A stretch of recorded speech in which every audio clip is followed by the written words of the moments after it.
अस्सलाम वालेकुम प्यारे प्यारे व्यूवर्स। आज की रेसिपी लेके आए हैं। बहुत ज़बरदस्त और मज़े वाली हमारी रेसिपी है। इसका सालन बहुत मज़े का और करारा सालन बनेगा। और ये हमारे आलू और मुंगरे की, और आप लोगों ने पूरी वीडियो देखनी है। ये बहुत ज़बरदस्त और मज़ेदार सालन बनेगा। और आप देख रहे हैं कुकिंग बाय निगत। चलो आज की रेसिपी हम शुरू करते हैं। बिस्मिल्लाहिर्रहमानिर्रहीम। कढ़ाई पे मैंने ऑयल गरम कर लिया है और साथ में मैंने प्याज डाल दिए हैं। प्याज़ों को ब्राउन नहीं करना, बस थोड़ा सा हल्का सा नरम करना है। ये आस्ता आस्ता हल्की आंच पे आप लोगों ने पकाते रहना है और साथ में मिक्स करते रहें। ये 15-20 मिनट में इसका सालन आलू और मुंगरों का तैयार हो जाता। बहुत ज़बरदस्त बनेगा सालन। आप लोगों ने एक दफ़ा मेरे तरीके से ट्राई ज़रूर लेनी है, आप दोबारा फिर बनाएंगे।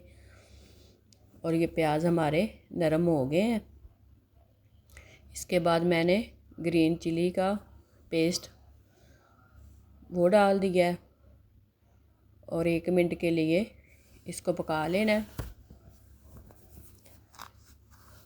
और इसके बाद मैंने अदरक और लहसुन का पेस्ट डाल दिया है। 1 मिनट के लिए इसको पका लें और ज़्यादा देर तक नहीं पकाना। ये मसाले ऐसे ही इस्तेमाल करने हैं और प्याज़ों को ब्राउन वगैरह नहीं करना, बस ऐसे ही कच्चापन उसका ख़त्म करना है। और आप लोगों ने ज़रूर मेरे तरीके से ट्राई लें। और इसके बाद मैंने टमाटर डाल दिए और 1-2 मिनट के लिए इसका पानी हमने खुश्क करना है और साथ साथ में मिक्स करते रहें। और आगे हमने मसाले इस्तेमाल करने, रेड चिली, ब्लैक चिली, दड़ा मिर्च और नमक, धनिया का पाउडर। और 1-2 मिनट के लिए पका लें इसको। और दोबारा फिर हमने आधा कप पानी का लगाना है और उसके बाद हल्दी डाल देनी है। और दोबारा फिर हमने इसको दम लगा देना है ताकि पानी टमाटरों का खुश्क हो जाए और मसाले की अच्छी तरह बनाई हो जाए।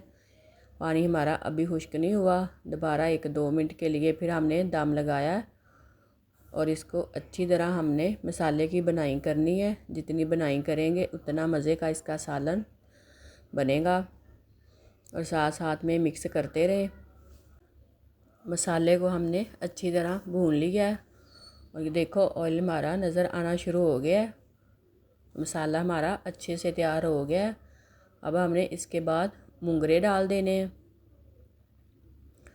मुंगरों को हमने अच्छी तरह मिक्स करना है और इसकी भी बनाई हमने अच्छी तरह करनी है। और साथ में मिक्स करते रहें। 1 मिनट के लिए इसको दम लगाएं और अच्छी तरह इसको पकाते रहें। साथ में मैंने 3-4 ग्रीन चिली वो भी डाली है और मुंगरों को मैंने 1-2 मिनट के लिए अच्छी तरह भून लिया था। अब उसके बाद आलू डाल दिए हैं। आलूओं को भी हमने अच्छी तरह पकाना है और 3-4 मिनट के लिए दम लगाना है ताकि हमारा सालन अच्छी तरह पक जाए। और इसकी बनाई अच्छी तरह करनी है। ज़ीरा, साबुत धनिया, 2 दालचीनी के पीस और कलवंजी और ग्रीन चिली 3-4 और रेड चिली, ये आप लोगों ने ज़रूर इस्तेमाल करनी है। उससे सालन में बहुत जायका आएगा। और हमारी वीडियो आप लोगों को पसंद आए तो हमारी वीडियो को लाइक किया करो और दोस्तों के साथ शेयर भी किया करो। अल्लाह हाफिज़।